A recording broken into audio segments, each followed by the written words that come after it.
It was supposed to be nothing more than a lucky find. Daniel, a freelance journalist always chasing unusual stories, loved flea markets. They were full of forgotten objects with hidden pasts, the kind of details that could spark a good article. On a damp Saturday morning, while wandering through rows of dusty tables, his eyes fell on an old television.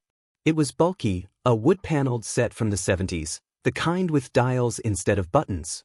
The seller, an elderly man with cloudy eyes, said almost nothing. "It still works," he muttered, pushing it toward Daniel for a few bills.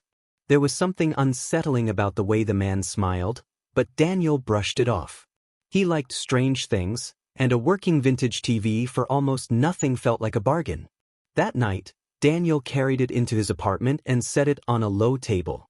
He plugged it in. The screen flickered to life with static, white noise hissing into the room. He adjusted the dials, expecting to see nothing but snow. But then, faintly, an image sharpened. It wasn't a channel. It wasn't a movie. It was a room. The room was small, lit only by a single dangling bulb. The walls were stained, cracked. A wooden chair sat in the middle of the floor. No one was inside, but the picture was clear, as if a hidden camera had been left running somewhere. Daniel frowned, leaning closer. The room felt real, but he didn't recognize it. He switched the TV off, then back on. The same room. Always the same. At first, he was fascinated. He took notes, describing the details of the mysterious space, trying to figure out where it might be. He searched online for abandoned places in his city, but nothing matched. Days passed. Each night, when he turned on the TV, the room appeared.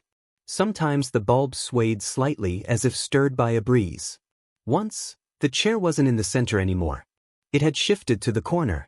"Maybe it's a live feed," Daniel muttered to himself. "Some prank. Or an art project." He wanted to believe that.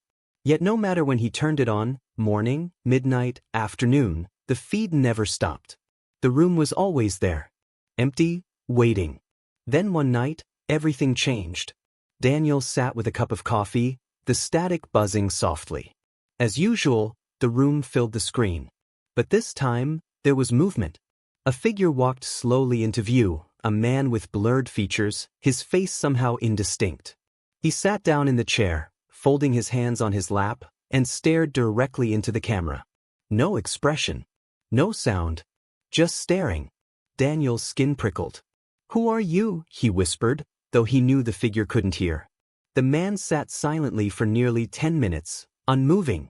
Then, as suddenly as he appeared, he stood and walked out of frame. The chair remained. Daniel couldn't sleep that night. He wrote everything in his notebook, hands trembling. The next evening, he turned the TV on again, terrified but unable to resist. The man was there once more. Closer this time. His blurred face seemed clearer, though distorted, like a photograph stretched wrong. And then Daniel realized something horrifying. The man's shirt was the same one Daniel was wearing. He shut the TV off. His apartment was silent, his reflection faint in the dark screen. Heart pounding, he tried to rationalize. It was coincidence. A trick of the mind. He drank 2 glasses of whiskey before forcing himself to bed. For a while, he avoided the television. But the temptation gnawed at him. Curiosity was his profession, after all. One stormy night he gave in. The TV hummed to life, static filling the room. At first, nothing had changed, the empty space, the single bulb.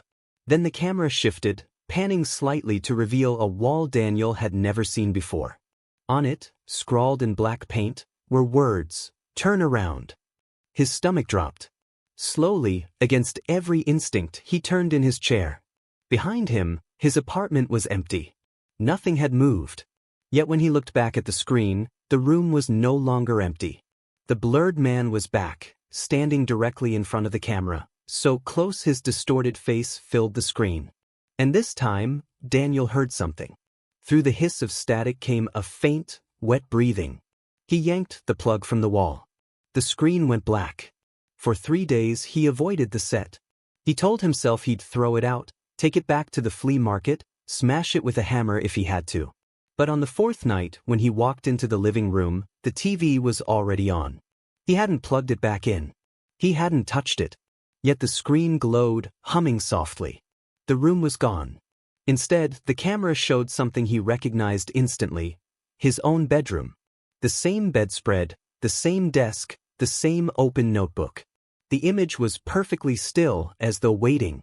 Daniel stumbled back, horror choking his breath. And then, on the screen, the door to the bedroom slowly creaked open. A shadow stretched across the floor. Someone was entering the room, his room. He bolted toward the bedroom in real life, throwing the door wide, but the space was empty. He spun back to the living room, heart hammering. On the screen, the shadow was closer, moving toward the bed. Daniel did the only thing he could think of. He unplugged the TV, ripped the cord from the wall, and dragged the heavy set into the hallway. He left it by the trash, slamming the door behind him. Breathing hard, he sat on the floor until dawn. He thought it was over. But that morning, when he returned to his living room, the television was there. Back on the low table, as though it had never moved. It was turned on. And on the screen, Daniel saw himself, sitting on the floor in the living room, staring at the television. The image was delayed by only a few seconds. His own reflection, trapped, moving just behind his every motion. He watched in horror as the other Daniel on the screen slowly began to smile, though he himself was not smiling at all. The screen went black. And from the corner of the room, just behind him, came the sound of static crackling to life.